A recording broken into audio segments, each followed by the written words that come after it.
पंकज और अनिल फोटोग्राफी का कोर्स कर रहे थे, इसलिए उन्हें तरह तरह की फोटो खींचने ऐतिहासिक जगहों पर जाना पड़ता था। उनको एक प्रोजेक्ट मिला था जिसमें ऐसी यूनिक फोटो क्लिक करनी थी। यार, सर ने भी कैसा प्रोजेक्ट दे दिया है। यूनिक फोटो कहाँ से लेकर आएंगे? हमने लगभग सभी जगहों पर तो फोटो शूट कर लिया है, अब यहाँ पर तो कुछ बचा नहीं है, और जो बचा है तो वहाँ हमारे सीनियर काम करेंगे। अब हम क्या करें? प्रोजेक्ट तो पूरा करना ही है, हमारे मार्क्स कम आएंगे तो दिक्कत हो जाएगी यार। पंकज और अनिल बात कर रहे होते हैं, तभी उसी कॉलेज में पढ़ने वाला एक लड़का अमित वहाँ आता है। तुम लोग परेशान मत हो, मेरे पास एक उपाय है। मेरे गांव के पास बहुत सारे ऐतिहासिक खंडहर पड़े हुए हैं, वहाँ तुम्हें काफी अच्छी फोटो मिल जाएंगी। अरे वाह, ये तो बहुत अच्छी बात है। मैं आज रात की ट्रेन से अपने गांव जा रहा हूँ, चलना चाहो तो चल सकते हो। मैं गांव में अपना काम कर लूंगा और तुम अपना प्रोजेक्ट पूरा कर लेना। अनिल और पंकज दोनों अमित के गांव जाने के लिए तैयार हो जाते हैं, परंतु उनके माता पिता उनको जाने की इजाजत नहीं देते हैं और उनसे कहते हैं, नहीं बेटा, माना कि तेरी पढ़ाई ऐसी है कि तुझे ऐतिहासिक जगहों पर जाना होता है, पर जिस जगह का कुछ अता पता नहीं है वहाँ पर तुझे भला मैं कैसे भेज दूं, बता। हाँ माँ, अनिल और अमित भी तो साथ में है, तुम क्यों परेशान हो रही हो? मुझे मेरा प्रोजेक्ट पूरा करना है, मुझे वहाँ जाना ही होगा ना, और एक ही हफ्ते की तो बात है, तुम्हें पता भी नहीं चलेगा और मैं वापस भी आ जाऊंगा। पंकज अपनी माँ की बात नहीं मानता और अमित और अनिल के साथ चला जाता है।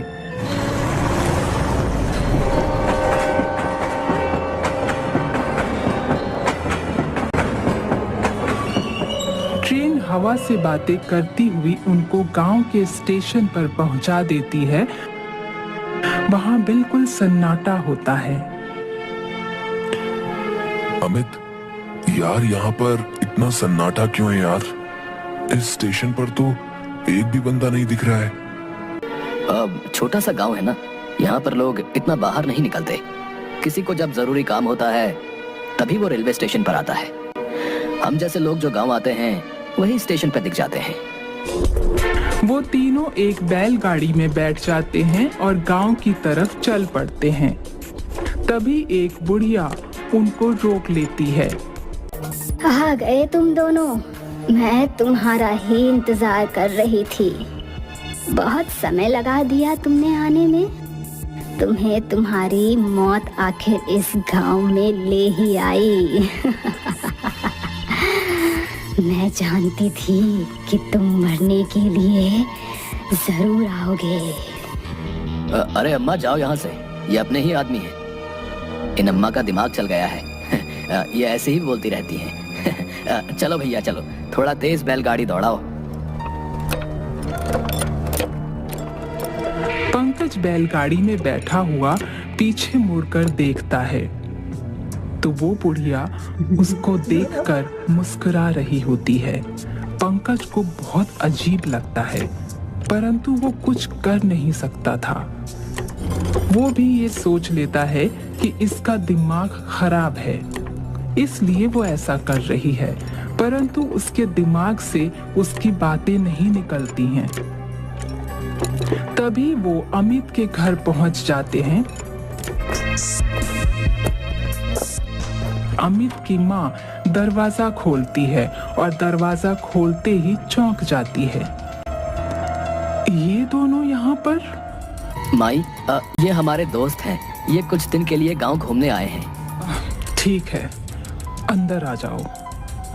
अमित की माँ उनकी खूब खातिरदारी करती है, परंतु वो पूरे वक्त उन दोनों को एक टकाटक देखती रहती है।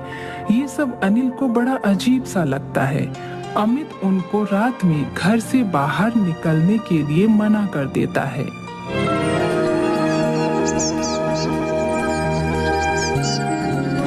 अगली सुबह अनिल और पंकज दोनों अपना अपना कैमरा उठाकर गांव में घूमने के लिए चल पड़ते हैं। अमित अपने गांव में किसी काम से बाहर चला जाता है। यार, इस गांव में तो कोई अच्छी पिक्चर मिल ही नहीं रही है। अमित ने कहा था कि गांव के आसपास कुछ ऐतिहासिक चीजें हैं जो हमारे काम आ सकती हैं, तो हमें उन्हीं को खोजना चाहिए। मुझे लगता है ये वाला कच्चा रास्ता गांव के बाहर जाता होगा। पंकज और अनिल उस कच्चे रास्ते पर चल पड़ते हैं। चलते चलते उन्हें एक पाठशाला नजर आती है जो खंडहर हो चुकी थी। ये खंडहर तो बहुत पुराना लग रहा है, पर इसके ऊपर स्कूल का नाम लिखा हुआ है।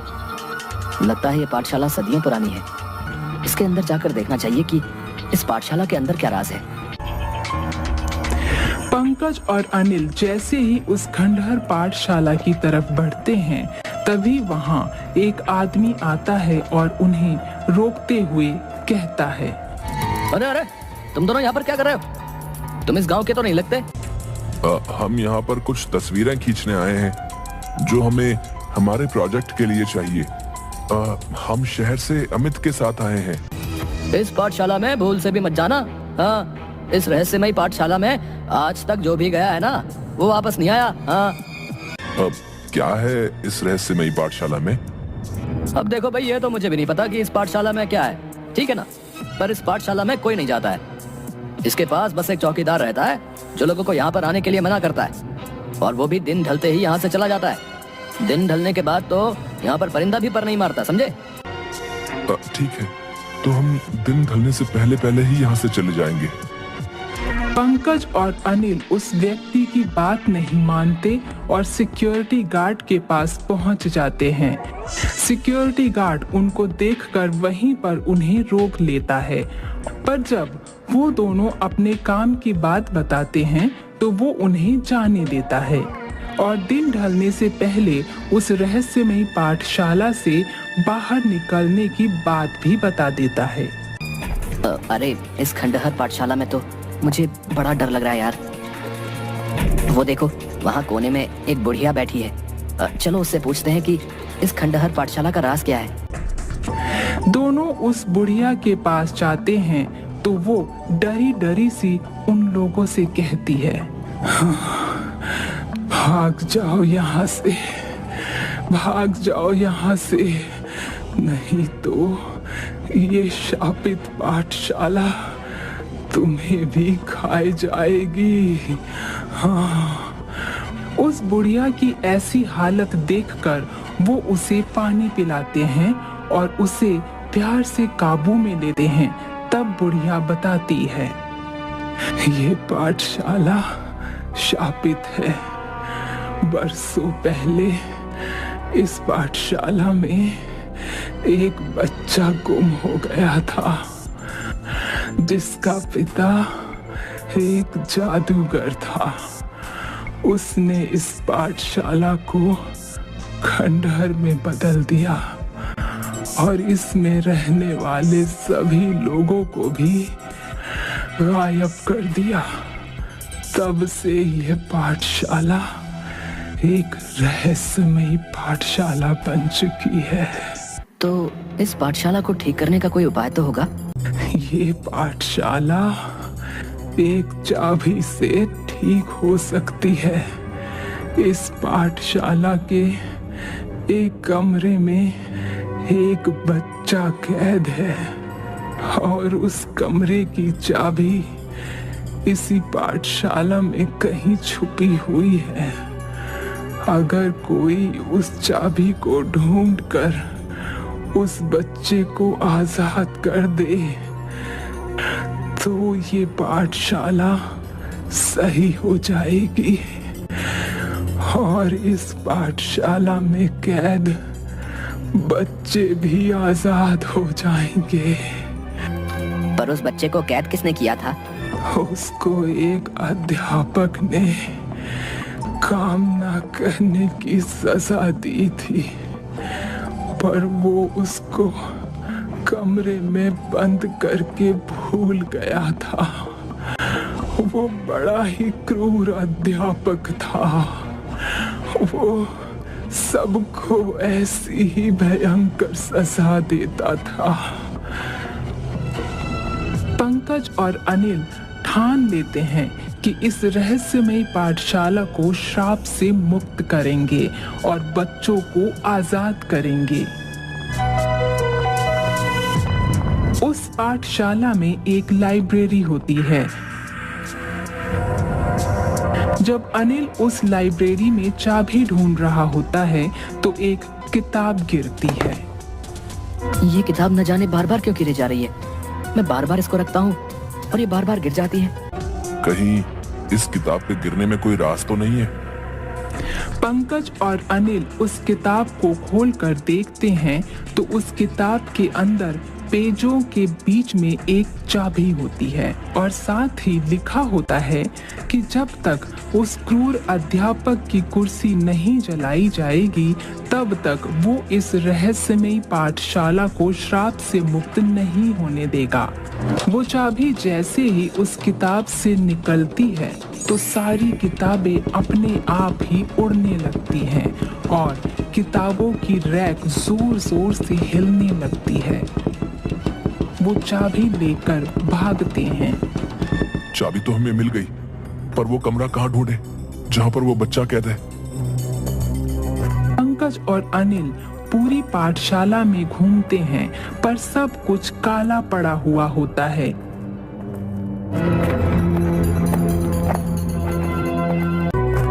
तभी एक कमरा दिखता है जो सबसे अलग दिख रहा होता है। वो कमरा खंडहर नहीं था बल्कि नया नजर आ रहा था। उसके दरवाजे पर ताला लगा हुआ था। पंकज, हो ना हो मुझे ये चाबी इसी कमरे की लग रही है। दोनों भागकर उस ताले को खोलते हैं। जैसे ही वो ताला खुलता है तो उन्हें वहां पर एक कुर्सी रखी दिखाई देती है जो उस क्रूर अध्यापक की होती है। ये कुर्सी तो उसी टीचर की है। इसको हमें जलाना होगा जल्द से जल्द। वो देखो वहाँ पर एक मशाल रखी हुई है और मिट्टी का तेल भी है। मैं भी वो उठा कर लाता हूँ। पंकज जैसे ही मिट्टी का तेल और मशाल लेने जाता है तो वो अध्यापक आ जाता है और उसकी गर्दन पकड़कर उसे उठा देता है। पंकज इशारे से अनिल को कुर्सी जलाने के लिए कहता है। तभी वो अध्यापक अपना दूसरा हाथ लंबा करके अनिल को भी पकड़ लेता है। अनिल, ये हमें जिंदा नहीं छोड़ेगा। हमें कैसे न कैसे करके इसकी कुर्सी को जल्द से जल्द जलाना होगा। पंकज अपने मशाल से कुर्सी पर निशाना लगाता है और मशाल को कुर्सी पर फेंक देता है। इससे वो कुर्सी जलने लगती है। जैसे जैसे कुर्सी जलती है वैसे वैसे उस टीचर का भूत भी जलने लगता है। फिर सब कुछ पहले जैसा हो जाता है और पाठशाला में मौजूद बच्चे और अध्यापक नजर आने लगते हैं और फिर एक तेज रोशनी के रूप में सभी गायब हो जाते हैं। अब वो पाठशाला खंडहर नहीं बल्कि एकदम अच्छी खासी नई पाठशाला बन गई थी। हमने कर दिखाया अनिल। हमने एक रहस्यमयी पाठशाला का रहस्य ढूंढकर उसको श्राप से मुक्त कर दिया।